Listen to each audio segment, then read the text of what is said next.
परिचय। बच्चों, आज हम पुष्पी पादपों की शारीरिकी के बारे में जानेंगे। सर, पुष्पी पादप क्या होते हैं? बच्चों, ये बीज उत्पन्न करने वाले पौधे होते हैं, जैसे कि जिम्नोस्पर्म आदि। हमें पुष्पी पादप कहाँ मिल सकते हैं सर? पृथ्वी पर पादपों का ये सबसे प्रचुर और व्यापक समूह है। पुष्पी पादप अनेक आवासों में रेगिस्तान से लेकर ध्रुवीय क्षेत्रों तक पाए जाते हैं और इनमें पेड़, झाड़ी और शाख शामिल हैं। कोई मुझे पुष्पी पादप का उदाहरण दे सकता है? सर, लिली, ट्यूलिप, क्रॉक्स इत्यादि इसके उदाहरण हैं। शाबाश रमेश, तुमने एकदम सही बताया। इस पाठ में आप पुष्पी पादप की शारीरिकी के बारे में जानेंगे। उद्देश्य। इस पाठ के अंत में आप निम्न करने में सक्षम हो जाएंगे: मेरिस्टेमी और स्थायी ऊतक का वर्णन करना, ऊतक तंत्र की व्याख्या करना, द्विबीजपत्री और एक बीजपत्री पौधों की शारीरिकी की व्याख्या करना, द्वितीयक वृद्धि की चर्चा करना। ऊतक। शारीरिकी में पादप अंगों की आंतरिक संरचना का अध्ययन किया जाता है। एक समान उद्भव और कार्य वाली समान या असमान कोशिकाओं का समूह ऊतक कहलाता है। ऊतकों को दो प्रकार में वर्गीकृत किया जा सकता है: मेरिस्टेमी ऊतक यानी विभज्य योतकी ऊतक और स्थायी ऊतक। मेरिस्टेमी ऊतक अनिश्चित काल तक विभाजन करने में सक्षम तथा समान कोशिकाओं या निश्चित ऊतक उत्पन्न करने के लिए विभेदन करने वाली कोशिकाओं को उत्पन्न करने वाली छोटी कोशिकाओं से बने पादप ऊतक मेरिस्टेमी ऊतक यानी विभज्य योतकी ऊतक कहलाते हैं। मेरिस्टेम, जो जड़ तथा तने के वृद्धि करते बिंदुओं के शीर्ष पर होता है, शीर्षस्थ मेरिस्टेम कहलाता है। यह लगातार विभाजन करता है, जिससे प्रारोह तथा जड़ की लंबाई में वृद्धि होती है। कलिका, जो पत्ती के कक्ष से निकलती है तथा शाखा प्रारोह या पुष्प में विकसित होने की क्षमता होती है, कक्षीय कलिका कहलाती है।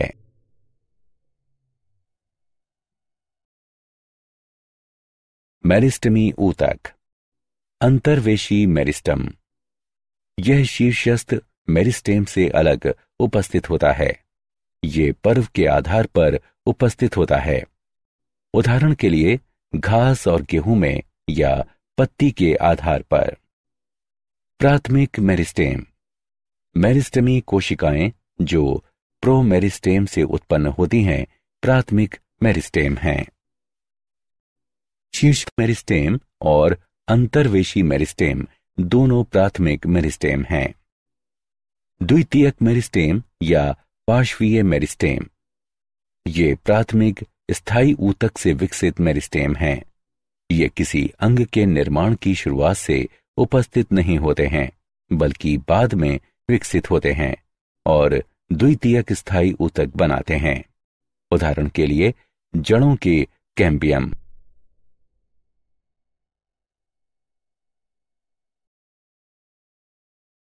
स्थायी ऊतक। स्थायी ऊतक का निर्माण मेरिस्टेमी ऊतक में विभाजन या विभेदन के कारण होता है। स्थायी ऊतक की कोशिकाएं जीवित या मृत, पतली भित्ति या मोटी भित्ति वाली हो सकती हैं। स्थायी ऊतक दो प्रकार के होते हैं: सरल ऊतक और जटिल ऊतक।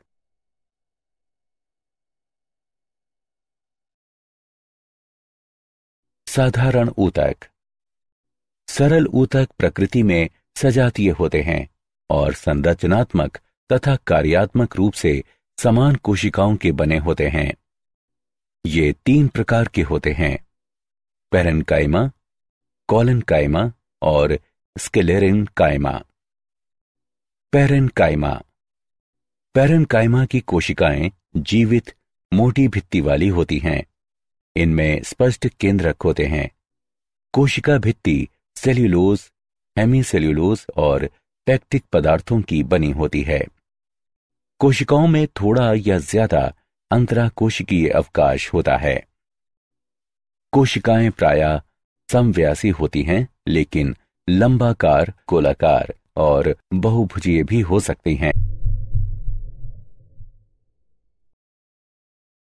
कोलेनकाइमा यानी स्थूल कोण ऊतक। कोलेनकाइमा की कोशिकाएं मोटी भित्ति वाली जीवित लंबाकार कोशिकाएं हैं। कोशिका भित्ति सेल्यूलोज, हेमीसेल्यूलोज और पेक्टिक पदार्थों की बनी होती है। भित्ति की मोटाई एक समान नहीं होती है। भित्तियों पर प्रायः साधारण गर्त होते हैं। कभी कभी कोलेनकाइमा कोशिकाओं में क्लोरोप्लास्ट भी होते हैं। ये यांत्रिक तथा जैव प्रकार के दोनों कार्य करती हैं। कोलेनकाइमा तनन सामर्थ्य प्रदान करती हैं, जिससे वृद्धि कर रहे अंगों को लचीलापन और सहारा मिलता है। क्लोरोप्लास्ट युक्त कोलेनकाइमा प्रकाश संश्लेषण का कार्य करती है।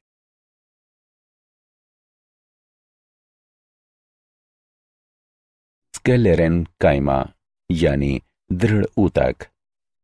स्क्लेरेन्काइमा ऊतक बहुत कठोर, मोटी भित्तियों वाली कोशिकाओं के बने होते हैं। स्क्लेरेन्काइमा कोशिकाओं की कोशिका भित्ति बहुत मोटी होती है। इसलिए परिपक्वता पर कोशिका का बाह्य कोशिकीय वातावरण से पूरी तरह से संपर्क टूट जाता है और कोशिका मृत हो जाती है। स्क्लेरेन्काइमा कोशिकाएं दो प्रकार की होती हैं, तंतुमयी और स्क्लेरेट।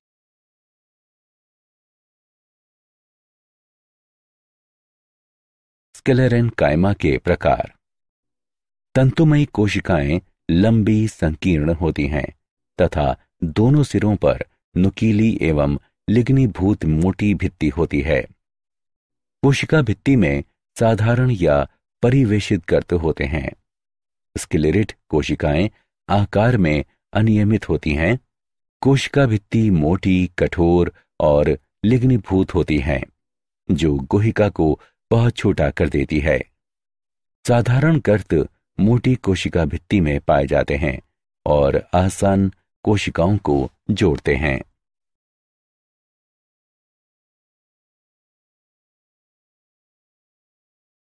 जटिल ऊतक।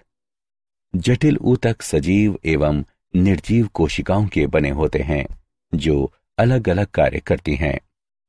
जटिल ऊतक एकल इकाई के रूप में कार्य करते हैं। जटिल ऊतक संवहन ऊतक भी कहलाते हैं। जटिल ऊतक दो प्रकार के होते हैं, जाइलम और फ्लोएम।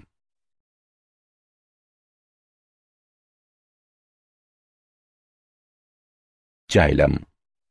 जाइलम एक संवहन ऊतक है जो जड़ों से जल तथा पोषक पदार्थों को प्रारोह एवं पत्तियों तक पहुंचाते हैं।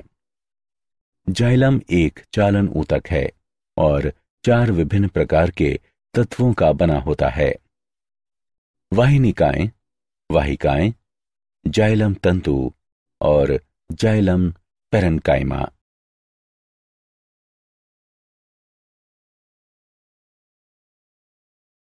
जाइलम के प्रकार। वाहिनिकाएं। एकल वाहिनी की अत्यधिक लंबी या नलिकाकार कोशिका है, जिसमें कठोर, मोटी और लिग्नीभूत भित्ति और एक बड़ी गुहा होती है। वाहिनिकाएं जड़ों से जल, हार्मोन एवं विलय का परिवहन तने, पत्तियों और पुष्पी भागों तक करते हैं। ये पादप काय को यांत्रिक सहारा प्रदान करते हैं। वाहिकाएं। वाहिका एक लंबी बेलनाकार नलिकाकार संरचना है, जिसमें लिग्नीभूत भित्ति और एक बड़ी केंद्र गुहिका होती है। कोशिकाएं मृत एवं जीव द्रव्य रहित होती हैं। छिद्रण प्लेटों की उपस्थिति के कारण ये वाहिनिकाएं की तुलना में जल और खनिज पदार्थों का परिवहन अधिक दक्षता से करती हैं। ये पादपकाय को यांत्रिक सहारा भी प्रदान करती हैं।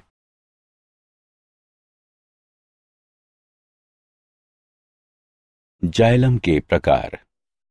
जाइलम तंतु। जाइलम तंतु लंबी, संकीर्ण, मोटी और लिग्नीभूत कोशिकाएं हैं। ये प्रायः दोनों सिरों पर नुकीली होती हैं। जाइलम तंतु मृत कोशिकाएं हैं।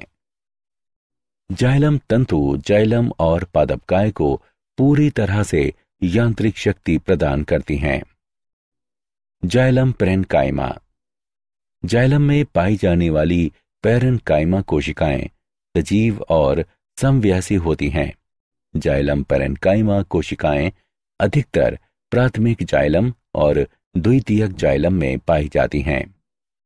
जाइलम पैरेन्काइमा कोशिकाएं भोजन संग्रहण का कार्य करती हैं और ऊपर की ओर जल के संवहन में सहायता करती हैं।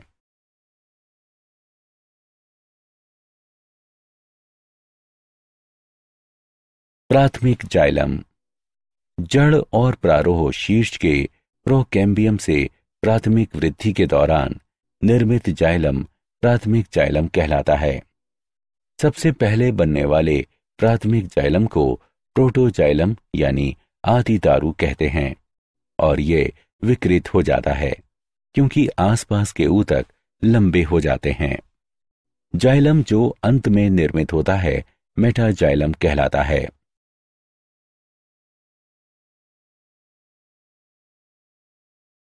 फ्लोएम।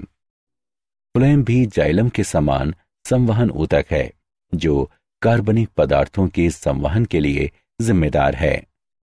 प्रोकैम्बियम से निर्मित फ्लोएम प्राथमिक फ्लोएम कहलाता है और जो संवहन कैम्बियम से बनता है द्वितीयक फ्लोएम कहलाता है।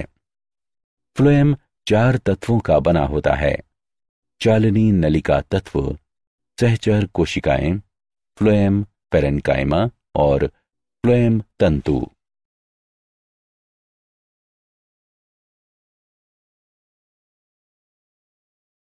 फ्लोएम के प्रकार। चालनी नलिका तत्व। चालनी नलिकाएं नलिका जैसी संरचनाएं हैं जो लंबाकार कोशिकाओं की बनी होती हैं। लंबवत श्रेणियों में व्यवस्थित और सहचर कोशिकाओं से जुड़ी होती हैं। इनकी भित्ति पतली और सेल्यूलोज की बनी होती है। परिपक्व चालनी नलिका में केंद्रक अनुपस्थित होता है, लेकिन परिधीय साइटोप्लाज्म तथा बड़ी राजधानी उपस्थित होती है। चालनी नलिका का मुख्य कार्य पत्तियों से तैयार खाद्य पदार्थों का नीचे की ओर संचयन अंगों तक और उसके बाद ऊपर की ओर विकसित होते क्षेत्रों तक परिवहन है।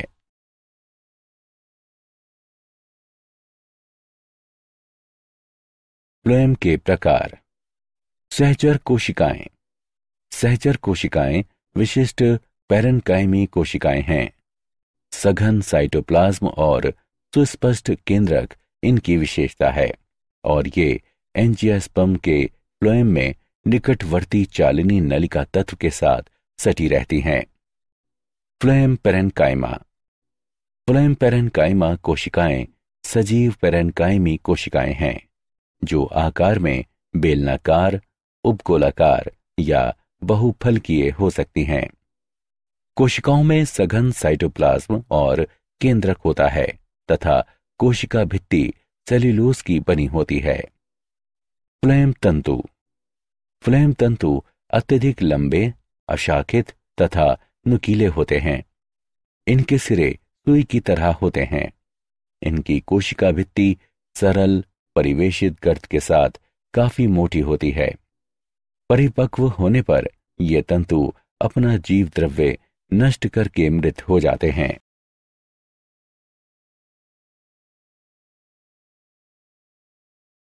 ऊतक तंत्र। ऊतक तंत्र की निम्नलिखित 3 श्रेणियों को स्पष्ट रूप से पहचाना जा सकता है: बाह्य त्वचीय ऊतक तंत्र, भरण या मौलिक ऊतक तंत्र, संवहनी ऊतक तंत्र। बाह्य त्वचीय ऊतक तंत्र।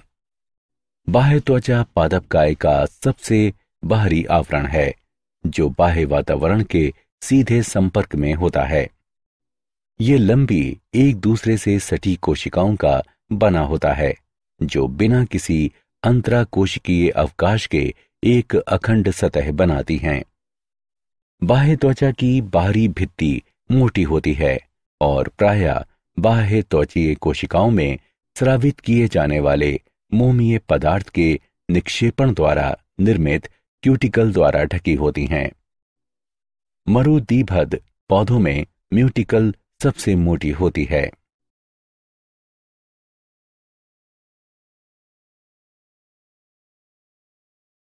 बाह्य त्वचीय ऊतक तंत्र। रंध्र बहुत छोटे छिद्र होते हैं जो पौधे के हरे वायवीय भागों, विशेष रूप से पत्तियों की बाह्य त्वचा में पाए जाते हैं। प्रत्येक रंध्र का छिद्र द्वार कोशिकाएं कहलाने वाली दो सेम के आकार की कोशिकाओं द्वारा घिरा रहता है। द्वार कोशिकाएं सजीव होती हैं और इनमें क्लोरोप्लास्ट होता है। भीतरी भित्ति बाह्य भित्ति से अधिक मोटी होती है। द्वार कोशिकाएं रंध्र छिद्रों के खुलने और बंद होने के क्रम को नियमित करती हैं। अधिकतर पौधों की बाह्य त्वचा में त्वचा रोम या रोम कहलाने वाली अतिवृद्धियां होती हैं जो अपने आकार, संरचना और कार्य में स्पष्ट रूप से भिन्न होती हैं। त्वचा रोम अत्यधिक जल की हानि को रोकते हैं। त्वचा रोम बीजों एवं फलों के संरक्षण, प्राकीर्णन में सहायता करते हैं। जड़ों की बाह्य त्वचा में मूल रोम विशिष्ट क्षेत्र मूल रोम क्षेत्र में होते हैं। ये मृदा से जल और खनिज विलयन का अवशोषण करने के अतिरिक्त पादपकाय को मृदा में स्थिर रखने में महत्वपूर्ण भूमिका निभाते हैं।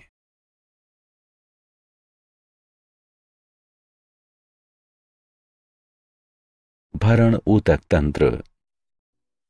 भरण ऊतक तंत्र पादपकाय का मुख्य आकार बनाते हैं।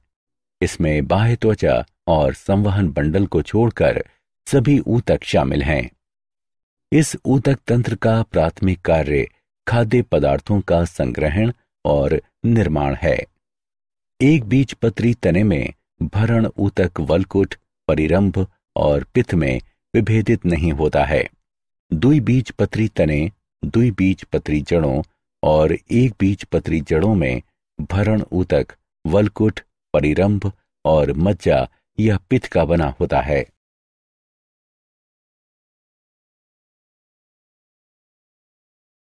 संवहनी ऊतक तंत्र। अक्ष का केंद्रीय स्तंभ अर्थात जड़ और तना रंभ कहलाता है जो अनेक संवहन बंडलों का बना होता है जो संवहनी ऊतक तंत्र बनाते हैं। संवहन बंडल में जाइलम, फ्लोएम और कैम्बियम भी होते हैं। यदि जाइलम और फ्लोएम के बीच कैम्बियम उपस्थित है तो इसे खुला संवहन बंडल कहा जाता है। उदाहरण द्विबीजपत्री। यदि जाइलम और फ्लोएम के बीच कैम्बियम नहीं है तो इसे बंद संवहन बंडल कहा जाता है। उदाहरण एक बीजपत्री।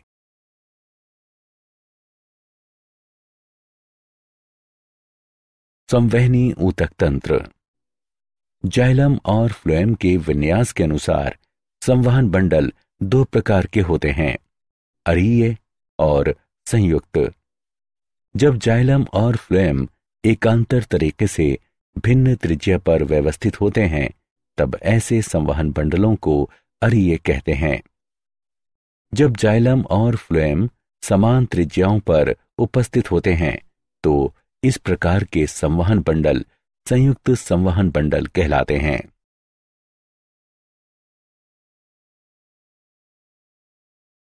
द्विबीजपत्री तथा एक बीजपत्री पौधों की शारीरिकी। द्विबीजपत्री मूल, बाह्य त्वचा, ये सबसे बाहरी परत है। वलकुट, इसमें पतली भित्ति वाली पैरेनकाइमी कोशिकाओं के कई परतें होती हैं। इनके बीच में अत्यधिक अंतराकोशिकीय स्थान होता है। अंतस्त्वचा, वल्कुट की सबसे भीतरी परत अंतस्त्वचा है, जो पूरी तरह से रंध्र द्वारा घिरी होती है। अंतस्त्वचा की कोशिकाओं में कैसपेरी पट्टियां कहलाने वाला विशिष्ट स्थूलन होता है। परिरंभ, ये मोटी भित्ति वाली पैरेन्काइमी कोशिकाओं की बनी होती है। संवहन बंडल, ये सदैव एक घेरे में व्यवस्थित और अरिये होते हैं, अर्थात जाइलम और फ्लोएम भिन्न त्रिज्याओं पर स्थित होते हैं। प्रोटोजाइलम सदैव केंद्र से दूर और मेटाजाइलम केंद्र की ओर स्थित होते हैं। जाइलम की इस दशा को बाह्य आदिदारुक कहते हैं। कंजंक्टिव ऊतक, जाइलम और फ्लोएम बंडलों के बीच स्थित पैरेन्काइमा कंजंक्टिव ऊतक बनाती है। पित्त, ये जड़ के केंद्र में एक छोटा क्षेत्र घेरता है और पैरेन्काइमी कोशिकाओं का बना होता है।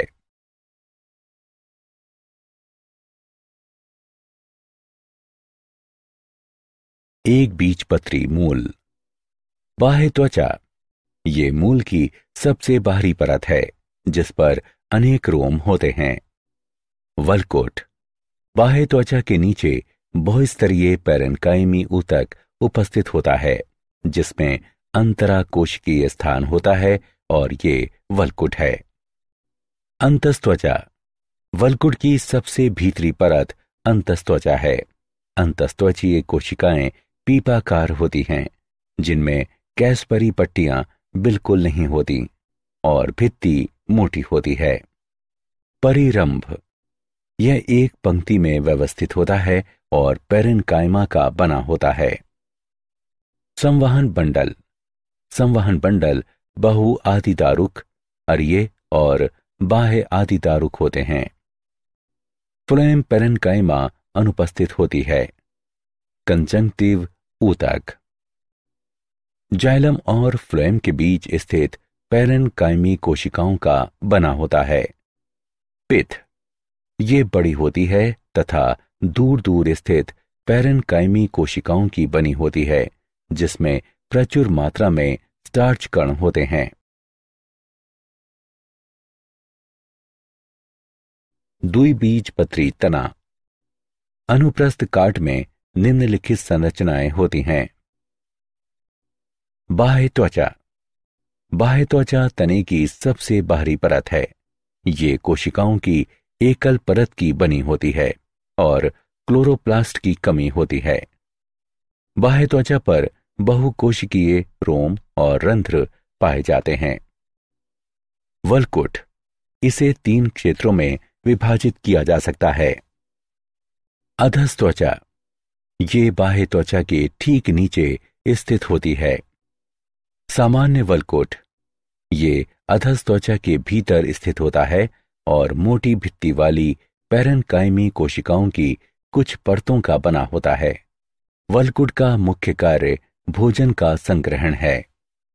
अंतस्त्वचा, ये वल्कुट की सबसे भीतरी परत है। परिरंभ, परिरंभ पैरेन्काइमी और स्क्लेरेन्काइमी दोनों कोशिकाओं की बनी एक विषम परत है। ये अंतस्त्वचा और संवहन बंडलों के बीच स्थित होती है।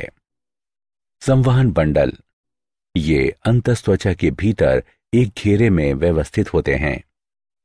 मज्जा किरणें, कुछ परतें या 2 संवहन बंडलों के बीच स्थित बड़ी बहुभुजीय कोशिकाएं मज्जा किरणें होती हैं।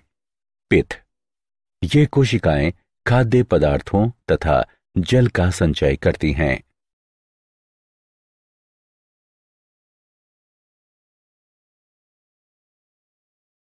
एक बीजपत्री तना, बाह्य त्वचा, यह मोटी क्यूटिकल वाली सबसे बाहरी एकल परत है।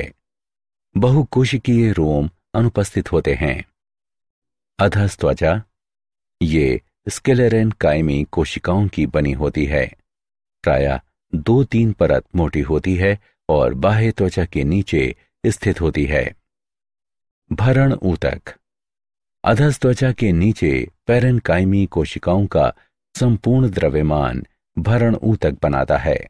भरण ऊतक में संवहन बंडल बिखरे रहते हैं। संवहन बंडल। प्रत्येक संवहन बंडल पैरेन्काइमी होता है और बंडल आच्छद कहलाने वाले स्क्लेरेन्काइमी कोशिकाओं के आच्छद से घिरा होता है। ये आच्छद संवहन बंडलों के ऊपरी और निचले भागों पर अत्यधिक विकसित होती है। संवहन बंडल संयुक्त बाह्य फ्लोएमी, मध्यादिदारुक और बंद होते हैं। पित्त और रंभ। एक बीजपत्री में एटेक्टोस्टील पाई जाती है। ये अत्यधिक विकसित रंभ है। एक बीजपत्री तनों में एक समान पित्त उपस्थित होती है।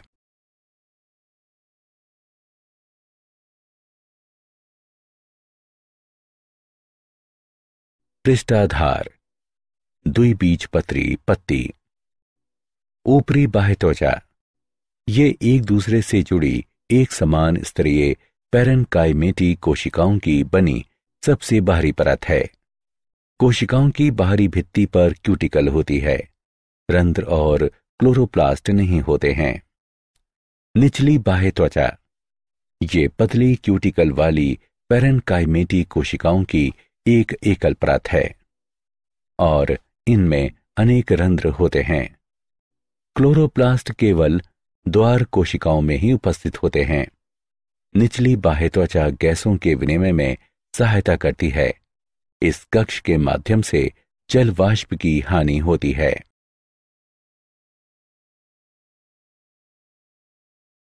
पृष्ठाधार पत्ती यानी द्विबीजपत्री।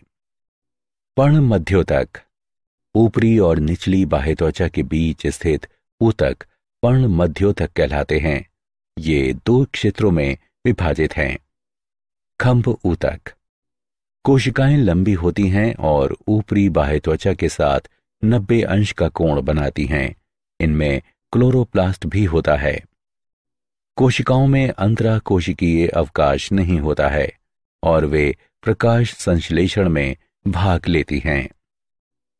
Spongy parenchyma. ये खंभ ऊतक के नीचे पाई जाती हैं। स्पंजी पैरेन्काइमा की कोशिकाएं लगभग गोलाकार या अंडाकार होती हैं तथा अनियमित क्रम में व्यवस्थित होती हैं। कोशिकाओं में क्लोरोप्लास्ट और अंतराकोशिकीय अवकाश भी होता है। अंतराकोशिकीय अवकाश गैसों के विसरण में सहायता करता है। संवहन बंडल। संवहन बंडल बाह्य फ्लोएमी और बंद होते हैं। ये स्पंजी पैरेन्काइमा में बिखरे रहते हैं। मध्य शिरा के संवहन बंडल सबसे बड़े होते हैं। प्रत्येक संवहन बंडल के चारों ओर पैरेन्काइमी कोशिकाओं को एक आच्छद उपस्थित होता है जो बंडल आच्छद कहलाता है। समद्विपार्श्व एक बीजपत्री पत्ती। बाह्य त्वचा। ऊपरी और निचली बाह्य त्वचा पैरेन्काइमी कोशिकाओं की बनी होती है। बाह्य त्वचा की कोशिकाओं में क्लोरोप्लास्ट नहीं होता है।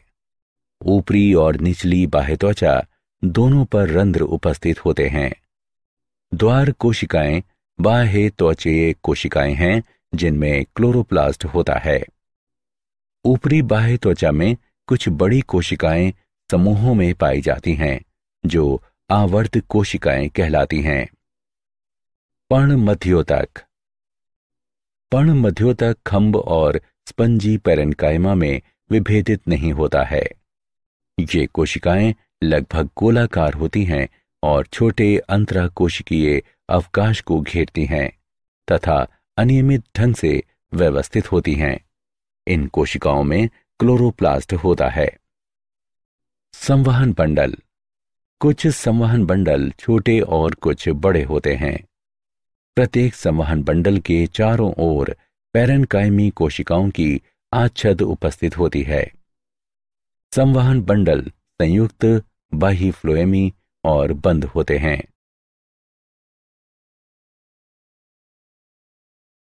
द्वितीयक वृद्धि। सक्रियता या पार्श्वीय मेरिस्टेम से द्वितीय ऊतक के निर्माण द्वारा पौधे के अक्ष की परिधि में होने वाली वृद्धि द्वितीयक वृद्धि है। द्वितीयक ऊतक दो प्रकार के होते हैं, संवहन कैम्बियम और कार्क कैम्बियम।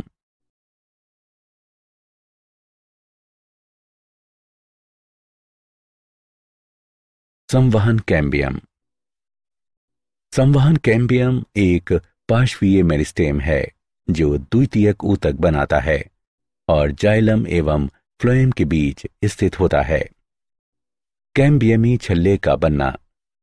द्विबीजपत्री तने में संवहन बंडल संयुक्त बहिफ्लोएमी और खुले होते हैं और एक छल्ले में व्यवस्थित होते हैं। संवहन बंडलों में जाइलम और फ्लोएम के बीच उपस्थित कैम्बियम पूलीय या अंतःपूलीय कैम्बियम कहलाता है। मज्जा किरणों की कुछ कोशिकाएं मेरिस्टेमी हो जाती हैं और वे अंतरापूलीय कैम्बियम कहलाती हैं। ये दोनों कैम्बियम एक साथ मिलकर संवहन कैम्बियम या इंट्रास्टेलर कैम्बियम का पूर्ण छल्ला बनाते हैं।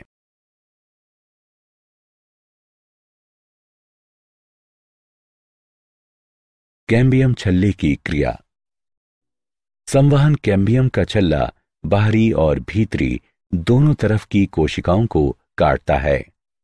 बाहरी कटी कोशिकाएं द्वितीयक फ्लोएम हैं और भीतरी कटी कोशिकाएं द्वितीयक जाइलम हैं। कटी हुई द्वितीयक जाइलम की मात्रा द्वितीयक फ्लोएम से अधिक होती है और इस प्रकार द्वितीयक ऊतक के निर्माण के साथ घेरे या व्यास में वृद्धि होती है जो द्वितीयक वृद्धि कहलाती है। कैम्बियम कोशिकाएं आयताकार, पतली भित्ति वाली, जीव द्रव्य से पूर्ण और मेरिस्टेमी क्रियाशीलता वाली होती हैं। द्वितीयक ऊतक में वृद्धि के साथ साथ प्राथमिक जाइलम और प्राथमिक फ्लोएम दब जाते हैं। कुछ स्थानों पर कैम्बियम द्वितीयक जाइलम और द्वितीयक फ्लोएम नहीं बनाता है, बल्कि जाइलम और फ्लोएम के बजाय पैरेन्काइमी कोशिकाओं को बनाता है। इस प्रकार ये कोशिकाएं द्वितीयक जाइलम से द्वितीयक फ्लोएम तक अखंड पट्टियां बनाती हैं और द्वितीयक मज्जा किरणें कहलाती हैं।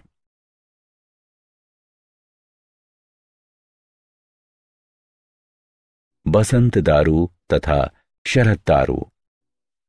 बसंत ऋतु में कैम्बियम की सक्रियता अधिक हो जाती है और इस कारण काष्ठ तत्व चौड़ी गुहिका के साथ आकार में बड़े हो जाते हैं। इसके अतिरिक्त मात्रा अधिक होती है और बसंत के मौसम में निर्मित द्वितीयक जाइलम या काष्ठ बसंत दारू कहलाती है। शरद ऋतु में कैम्बियम की सक्रियता कम हो जाती है और काष्ठ तत्व संकरी गुहिका के साथ आकार में छोटे हो जाते हैं। इसके अतिरिक्त ये मात्रा में कम हो जाता है और शरद ऋतु में निर्मित काष्ठ को शरद अथवा पश्च दारू कहते हैं। बसंत दारू और शरद दारू वार्षिक वलय बनाते हैं।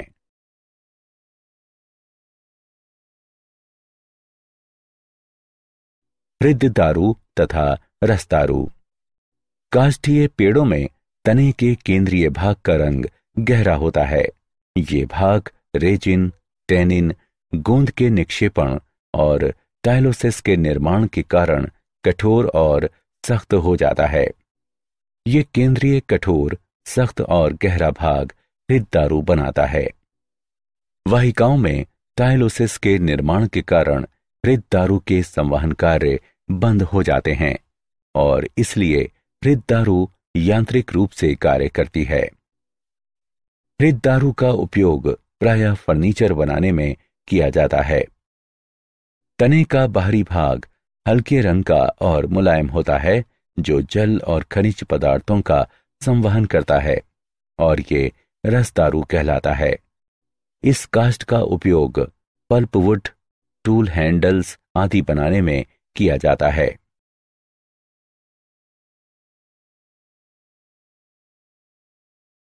Cork cambium. कुछ काष्ठीय पौधों में रंभ के बाहरी भाग में नए ऊतकों के निर्माण द्वारा उनके अक्ष की परिधि में भी वृद्धि होती है। ये नए ऊतक परिचर्म कहलाते हैं। परिचर्म 3 ऊतकों की बनी होती है। कागजन, ये मेरिस्टेमी कोशिकाओं की एकल परत का बना होता है। ये द्वितीयक पार्श्वीय मेरिस्टेम भी कहलाता है, जो अधस त्वचा या बाह्य वल्कुट की स्थायी सजीव कोशिकाओं से उत्पन्न हो सकता है। कोशिकाएं आयताकार और अरीय ढंग से चपटी दिखती हैं। काग, ये कोशिकाएं बाहर की ओर की कागजन कोशिकाओं के स्पर्श रेखीय और परिणतिक विभाजन के परिणाम स्वरूप बनती हैं। ये कोशिकाएं एक दूसरे से सटी रहती हैं और प्रारंभ में इनमें पतली सेल्यूलोज की भित्तियां होती हैं। जब वे परिपक्व हो जाती हैं तो धीरे धीरे सजीव पदार्थ नष्ट हो जाते हैं और कोशिकाएं अरीय, ऊर्ध्वाधर या स्पर्श रेखीय रूप से लंबी हो जाती हैं। सुबेरेन कहलाने वाले वसीय पदार्थ के विकसित होने के कारण कोशिका भित्ति मोटी हो जाती है। सुबेरेन जल के लिए अभेद्य है। काग अस्तर, पतली भित्ति वाली कोशिकाओं की परतें कागजन के अंदर की ओर बढ़कर काग अस्तर बनाती हैं। इस परत की कोशिकाएं सजीव होती हैं और इनमें सेल्यूलोज कोशिका भित्ति होती है। ये द्वितीयक वल्कुट भी कहलाता है। कुछ प्रजातियों की इन कोशिकाओं में क्लोरोप्लास्ट और स्टार्च भी हो सकता है।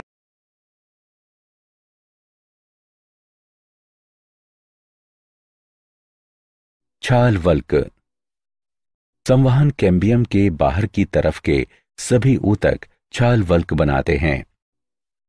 छाल वल्क के 2 भाग होते हैं। बाहरी छाल वल्क, कार्क कैम्बियम के बाहर की तरफ स्थित सभी ऊतक बाहरी छाल वल्क कहलाते हैं। भीतरी छाल वल्क, कार्क कैम्बियम और संवहन कैम्बियम के बीच वाला क्षेत्र भीतरी छाल वल्क कहलाता है। वातरंध्र, वातरंध्र छाल वल्क में बने छिद्र होते हैं जिनसे होकर गैसों का आदान प्रदान होता है। प्रत्येक वातरंध्र में कार्क कैम्बियम कार्क कोशिकाएं उत्पन्न न करके अनियमित पैरेन्काइमी कोशिकाएं बनाता है, जो अत्यधिक अंतराकोशिकीय अवकाश के साथ दूर दूर व्यवस्थित होती हैं। ये ढेर पूरक कोशिकाएं कहलाता है।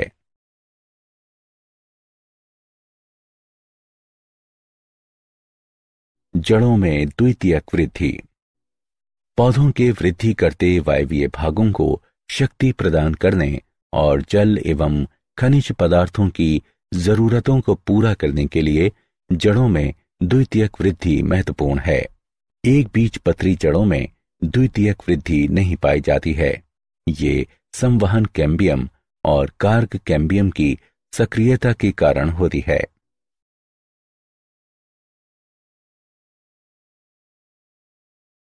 क्या आप जानते हैं, एडल्ट स्टेम सेल डिस्कवरी के लिए नोबेल पुरस्कार इस वर्ष चिकित्सा के लिए ब्रिटेन और जापान के वैज्ञानिकों को उनकी खोज कि वयस्क कोशिकाओं को पुनः भ्रूण जैसी स्टेम कोशिकाओं के रूपांतरित किया जा सकता है, इसके लिए नोबेल पुरस्कार प्रदान किया गया। कैम्ब्रिज स्थित गर्डान संस्थान के जॉन गर्डान और क्योटो विश्वविद्यालय की सीनिया यामानाका ने उस ऊतक को बनाने के तरीकों की खोज की जो भ्रूण से कोशिकाओं को एकत्र करने की आवश्यकता के बिना ही भ्रूणीय कोशिकाओं की तरह कार्य करेगा। सारांश, आइए हमने जो कुछ सीखा है उसे संक्षेप में दोहराएं। समान उत्पत्ति और समान कार्य करने वाली समान या असमान कोशिकाओं का समूह ऊतक कहलाता है। ऊतक 2 प्रकार के होते हैं, मेरिस्टेमी और स्थायी। सरल ऊतक प्रकृति में समजातीय होते हैं और संरचनात्मक एवं कार्यात्मक रूप से समान कोशिकाओं के बने होते हैं। सरल ऊतक 3 प्रकार के होते हैं, पैरेन्काइमा, कालेन्काइमा और स्क्लेरेन्काइमा। जटिल ऊतक सजीव और निर्जीव कोशिकाओं के बने होते हैं जो अलग अलग कार्य करते हैं। जटिल ऊतक दो प्रकार के होते हैं, जाइलम और फ्लोएम।